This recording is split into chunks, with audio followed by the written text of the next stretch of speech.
I am recording. I think it will start Okay. soon. Okay, so yes, man. Welcome in this session and welcome to our learners also. So we want to make a small talk in about machine learning and A/B testing. So Usman will be directing that. Yeah. Thank you, Jean. Good Yeah. afternoon, everyone from Rwanda here. I believe if you're in Nigeria, Ghana, that would be maybe good morning. So thank you, everyone, for being on board for this small talk about core differences between, or maybe similarity, we don't know, between machine learning and A/B testing. And though we've had so many about A/B testing for the past couple of days, and I believe since we've submitted the interim solution yesterday, I believe we all have a bit of idea about what A/B testing is. So I will probably say a little about machine learning for those that don't have a bit of idea about what, but I know everyone must have heard something about machine learning before. So I believe we all can see my slide because I've touched sharing.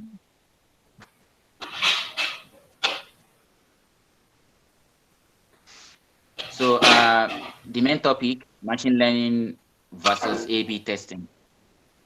So if you can't hear me at some point, please just let me know. Maybe you can just unmute and speak and tell me if you can hear me or can't see my slides so that I can know and correct it immediately. I section this topic into two main parts. So the very first is the main concept behind machine learning and A/B testing, and the second part is modeling. How do we do modeling in both scenario? So the very first one, which is the main concept, I'm going to say that A/B testing, as we all know, is a general procedure of doing statistical inference. So what do we do in that procedure? The main thing we want to do is to do tree data analysis. Like you want to confirm some hypotheses, right? So we've been hearing hypothesis all this while. So we want to do some confirmatory data analysis around some hypothesis. So it can be a claim or about a population parameter or so on. So we want to do confirmatory data analysis. Then how do we do that? It's by evaluating some evidence. Maybe we believe something, so we want to evaluate that belief by using some significance, confidence level, and other statistical tools that we might know. So this is what we do in A/B testing generally, and I believe we all know that. However, in machine learning is just a very small aspect of the general artificial intelligence. So generally, in a layman term, we will say, what do we do in machine learning? We want to train a machine to be able to think like a human being in order to perform some task unsupervised, that we don't want to supervise this machine. We just want to give it something that do this thing without supervision. So the machine should be able to perform that task with minimum or no supervision. So this is mainly the idea behind machine learning and general, which is subfield in the general artificial intelligence. I believe we all get that. So, the main category in machine learning is the deep learning. We've all had that deep learning, which involve using a complicated algorithm to train our large data. So that is that about that. So now, what do we do in modeling? So which is the major part of my section in the second part. So in modeling, I will first talk about the data. What kind of data do we use in A/B testing? The first thing is you design your experiment. You have an experimental setup. Then when you have that experimental setup, then you collect data, probably in form of samples in that setup. So it's not just any data coming from anywhere. It should be data coming from that experimental setup you are considering. So it might be maybe the setup might be a company production system. The setup might be maybe a lab where they are designing drugs. So it should be a kind of setup. So within that setup, you collect your samples in order to perform the A/B testing, which is the general confirmatory data analysis. However, in ML, in machine learning, the data can be of any kind, depending on the kind of task you want to do, depending on the kind of problem you want to do. So the data can be any, can be maybe image data, can be tabular data, can be audio data, anything in ML, anything. So it depends on the specific task you want to tackle, and then you collect data around that task. So that is ML for you. Uh, Next is algorithm to use. For A/B testing, we've seen different kind of tests. We've seen the Z test, the T test, chi-square test we might not know, and there are other various tests to use in A/B testing. So this is what we do in general hypothesis testing, right? We use some statistics. So we call all these test statistics. So it can be Z test. When do we use Z test? We've talked about that on Monday, and probably Abla also discussed a little bit about that. When do we use t-test? What number of sample warrant us to use different kind of tests? When do we use chi-square test, and so on? So this is what the testing, or the kind of algorithm, I can call it algorithm, we do in A/B testing. However, in ML generally, machine learning, the algorithm can range from regression, classification, clustering, and so on. So what do I mean by regression? Regression is just having two set of variable. We call one maybe independent variable and the other dependent variable. So we want to find the kind of relationship between the two variables, the independent and the dependent variable. You might call it maybe explanatory variable and dependent variable. So we want to perform a kind of what's the relationship, what's the link between this set of variable. That's regression. Classification, it might be that you have a set of labels. Maybe labels can be cat, cat, cat, cat, dog, dog, dog, and so on. Then you collect some images, and you want to classify all these images into these two different categories: cat or dog, and so many kind of categories you might have. That's classification. For clustering it's also similar to classification, but here you don't have labels. You only have the data as it is. Then you want to cluster those data into different clustering. Maybe all these are blue, or all these are red, all these are yellow, and so on. So you don't have you don't specify labels. You just want to cluster a whole set of data into different clustering. So, and you have so many algorithms you use in ML. So I won't, because that is not the main topic of this week task. So we won't dive into that too much. So now procedure. For A/B testing procedure, we've seen that. So on Monday, I said you first define your hypothesis, the null and the alternative hypothesis. You pick your test statistic, the suitable test statistic to use for your hypothesis or your experiment in general. Then your decision, you decide using the significance level and the p-value you calculate. You use that to decide whether to accept or reject your null hypothesis, and so on. So that is the general procedure for testing, hypothesis testing generally, A/B testing. In ML, what you do is you collect your data, you have your data, right? Then you split your data into three main parts, which is the train, validation, and the test set. So you do this, then you choose specific algorithm that you want to that you want to use, depending on the kind of task you are dealing with, the kind of problem you are dealing with. It might be maybe clustering, like I said earlier, regression, or classification, and so on. So now you split your data, then you use the training set, like you all did last week. Use the training set to build a model. You use the validation set to you use the training set to build different kind of models. You use a validation set to test to validate all these models in order to pick the best one you want to settle with. Then you predict using your test set once, and you settle with that model. So this is the kind of procedure that we do in general machine learning. So the next one is post hoc hacking. What does this mean? This is after you've done your experiment, then what next? Maybe if you are not comfortable with the kind of results you have, what do you do in A/B testing?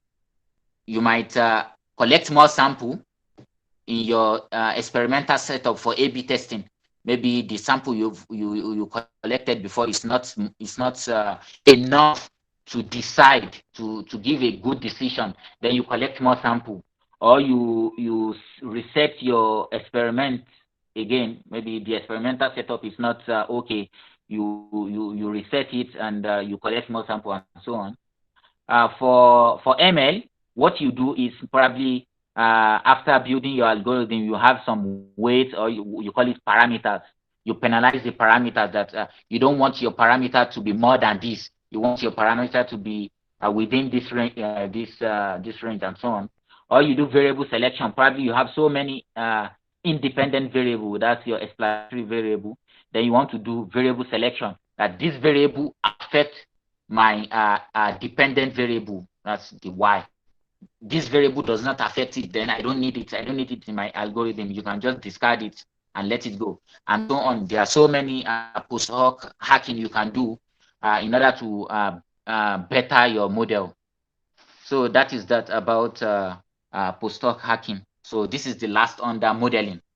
And one other thing I will say is what kind of packages do we use for these two different things? For A/B testing, I said on Monday that you can use SciPy package and Stat Models package. And the modules under each of them is the stats in SciPy and the weight stats in Stats Model Stat.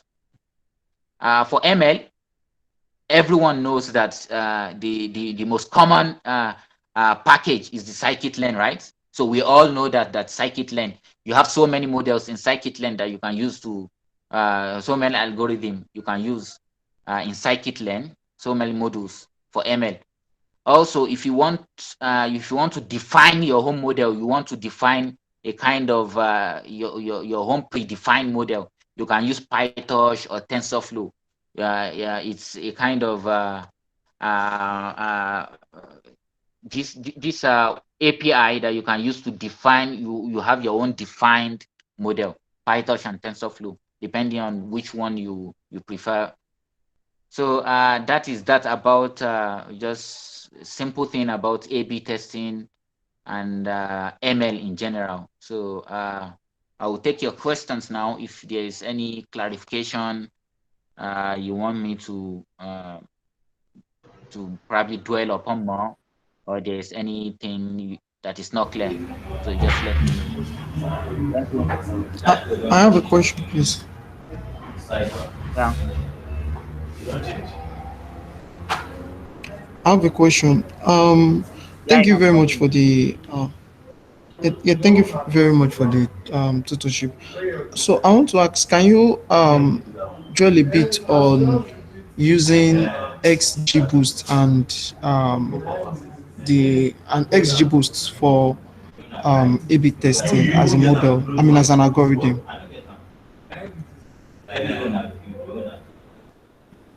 Okay, so for the SG boost, of course, there will still be discussion about SG boost tomorrow, but Oh, okay. SG boost is a kind of decision tree algorithm. But I believe more explanation will come on that tomorrow, because I think there is a section on that tomorrow. All right, it's fine. Thanks. So I have another question, please. Mhm. Yeah. So I I used to think or yes, well, don't let me say I used to think based on my own deduction from materials that I've read on using machine learning for A/B test. I deduce that the primary goal of using machine learning for A/B test is trying to find um, what serves as a good predictor for the metric that that we are trying to measure. So, like let's say we're doing an A/B test for um, to find what web page drives more traffic. So we're trying to and then we already have our results. So our results can be the test results can be the label, and then we're trying to predict whether based on the correlation between either of the web pages, we're trying to predict whether web page A or web page B serves as a good predictor for the metric. In this case, which is conversion, or it could be click-through rate. So I want to know if I'm correct with that. Because I know I Yes, didn't yes, see. I was looking forward to you mentioning something like that, but I didn't hear that. But so I want to be sure if I'm correct. yes, yes. You can. That is fine. That is one thing. One thing to use machine learning also. Another scenario where we use machine learning in A/B testing is via linear regression. There is also a test in linear regression whereby you test if a particular variable have anything to do with the dependent variable. So there is this link, so you can use machine. This is under general machine learning. So you test if this variable actually have effect in the outcome of this other variable. So this is under machine learning. You get what I'm saying? So, but this is a bit out of comparing if the main difference between two samples are the same, or the proportion between two samples are the same. This is different. In machine learning, the test where it could come under A/B testing is when you are comparing, when you want to know if there's an effect of a variable on another variable. So you kind of do a kind of a linear regression test on that. Oh, all right.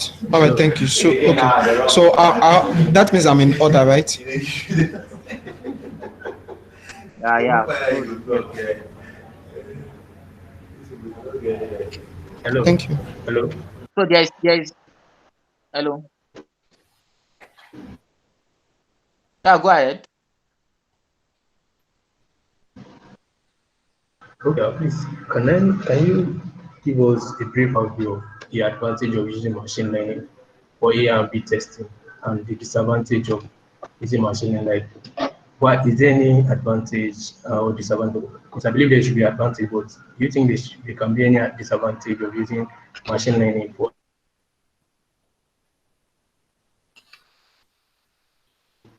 doing?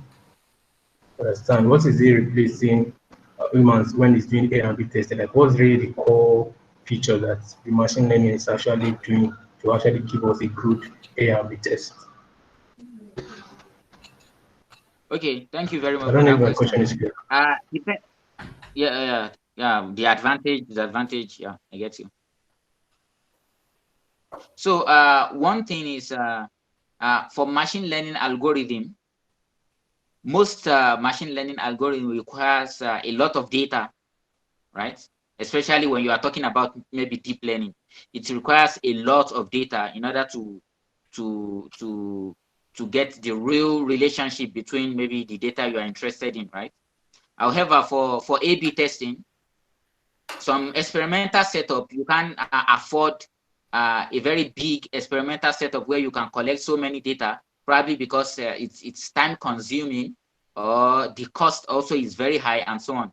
So if you use the A/B testing, it's quite suitable in that regards, because you have limited data, and you can easily perform the statistical inference on the limited data. However, for ML, most of the algorithm requires a lot of data. It requires a lot of data in order to give you reasonable outcome. I hope you get that. Yes, yes, yes. Thank you. So there is okay. I already answered this. The question by Janet. She's also asking about disadvantage of ML and A/B testing. So someone said something about Okay. Greystart. I don't know. Okay, sir. I wanted to ask about the weight stats model. I don't know, what does that do exactly, please? The stats model and Greystart stats. is just I can it's let me just show you. It's a module. It's a module in stats model that you can use to do hypothesis testing. In it, you can see Z test, T test. So I believe you can still see my screen. Yes, I Yeah, can. we can. So you can just do. Uh,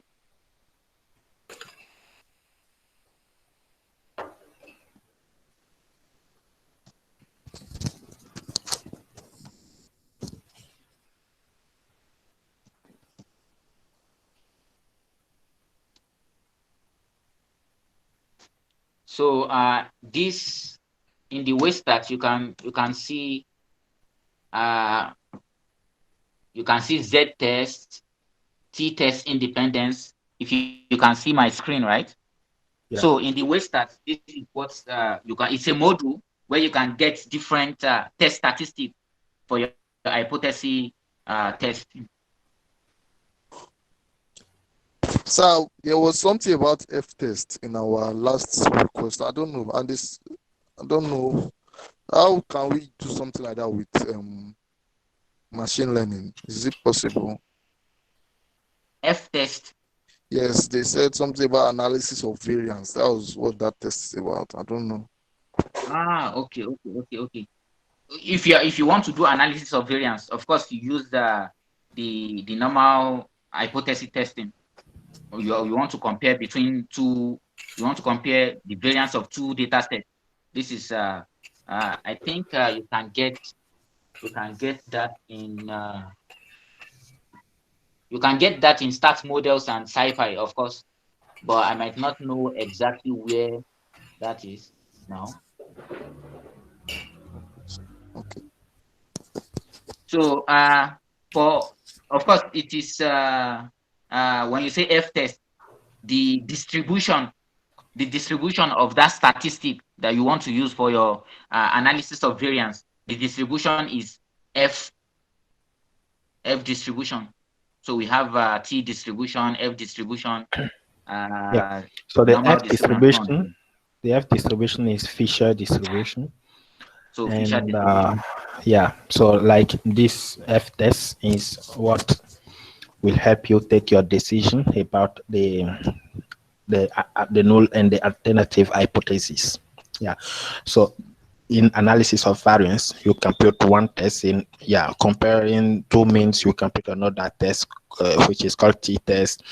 So depending on what is your objective, you will be dealing with tests. So if in the case of analysis of variance, we just focus on F test, like Fisher test. So there is a formula for the statistics, and yeah, so this value, as I told you yesterday, you will be computing um, a value for the statistic using your sample, your data, and another theoretical value you will get from the table, from the distribution table, and then you will compare both to take your decision. Instead, you will just use the probability, the p-value. Yes. So in case it's less than 5%, you will take a decision, and in case it's more than 5%, you will take another decision. Yeah. So it's that. Mm, Usman, do you have? Am I wrong? You have also a notebook, a Jupyter notebook about machine learning versus A/B testing. I can see something just um, the left side of your slides, like some code Hello, about. I can't hear you. Yeah, so I was just asking if like apart from the slides, I can just see in the left side of your slide some like a Jupyter notebook about machine learning versus A/B testing. Did you prepare anything about that one you want to share, or is okay for now? No. I didn't write any code. Okay, I don't yeah. want to Okay, so complicate like, the mhm. thing. So I didn't write any code. Okay, okay, sure. Okay, please, I wanted to ask about um selecting your sample size. Please, how Selecting is about what?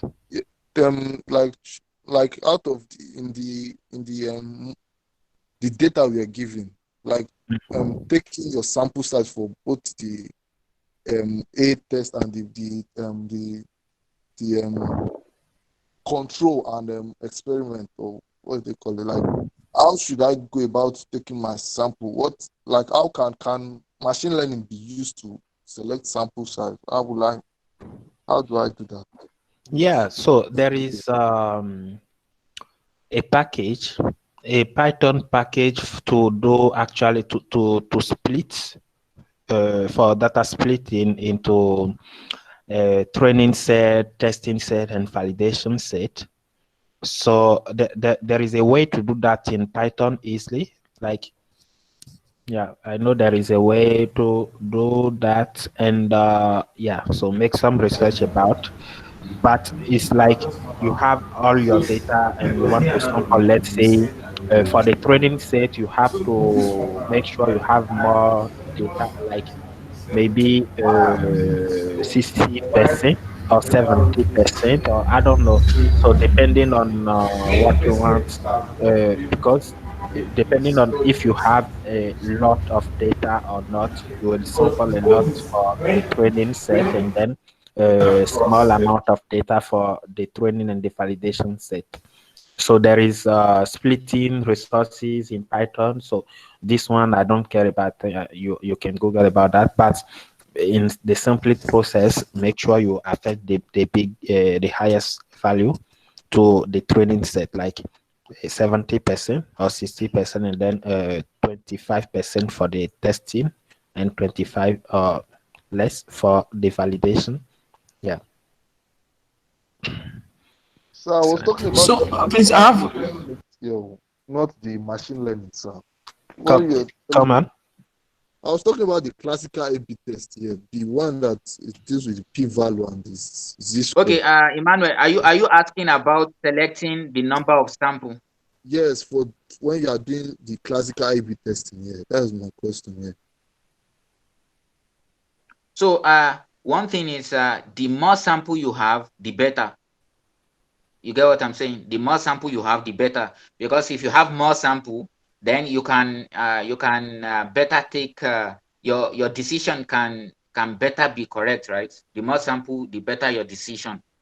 So small samples might not really give you uh, that that decision, like the best decision. So generally in statistics, we do believe that the more sample you have, the better. So you want your n, the number of sample, to be very large. So if you can get as many sample as possible, that's better. And I should use equal sample for both of them, right? And am I Yeah, looking at the yeah, variance when selecting the yeah, yeah. sample? Use a qual simple. It's better you use a qual simple for both control and target. Yeah. Okay, thank you.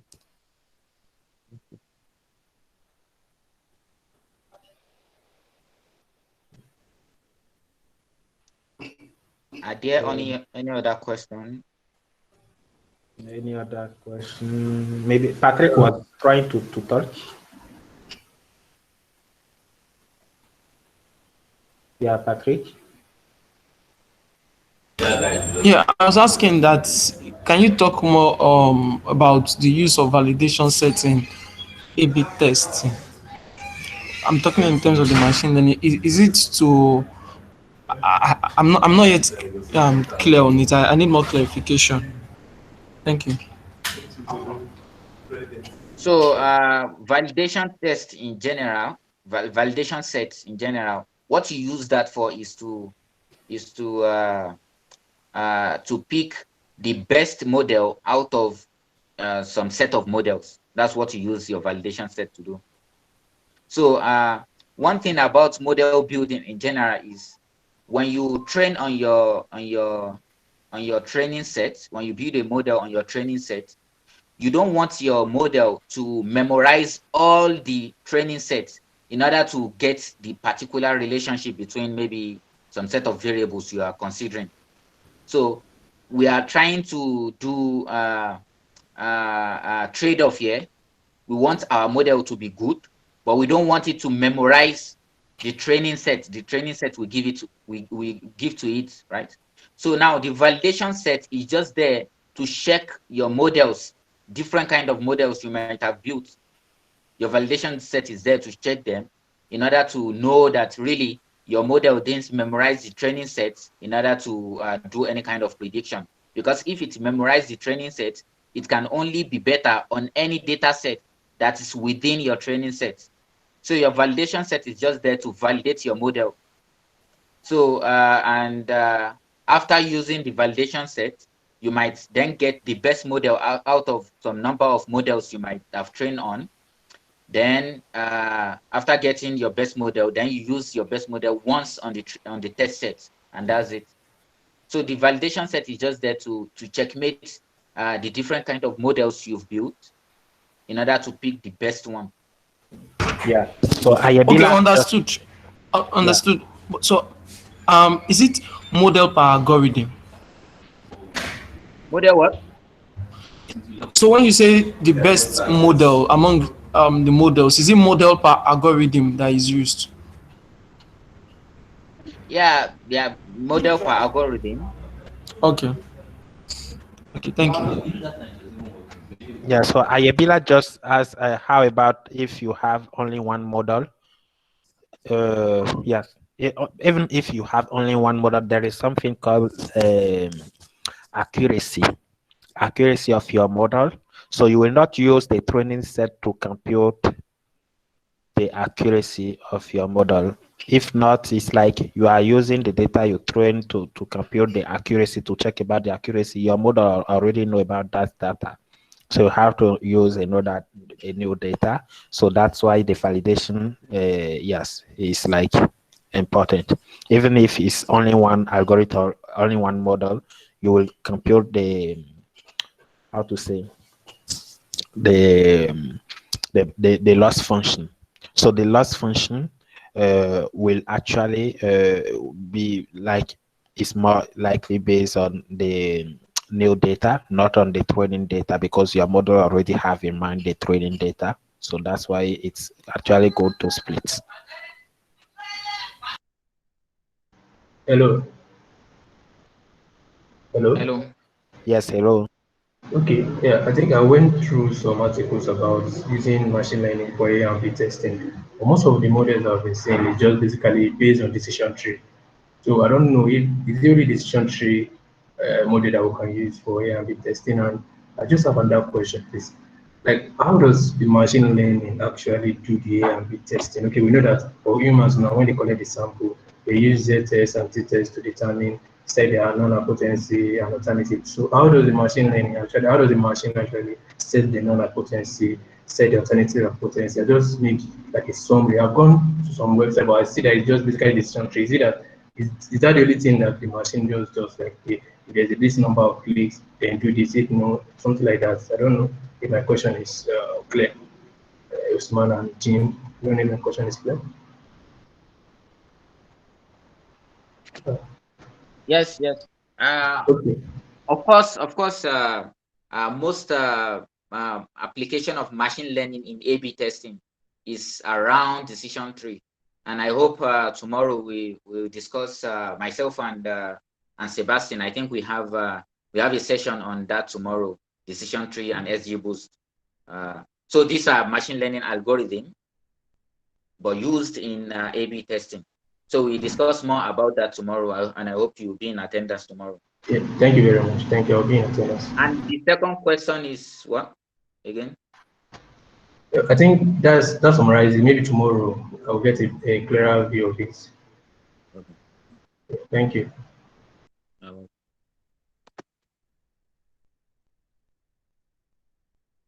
I okay, so I hope you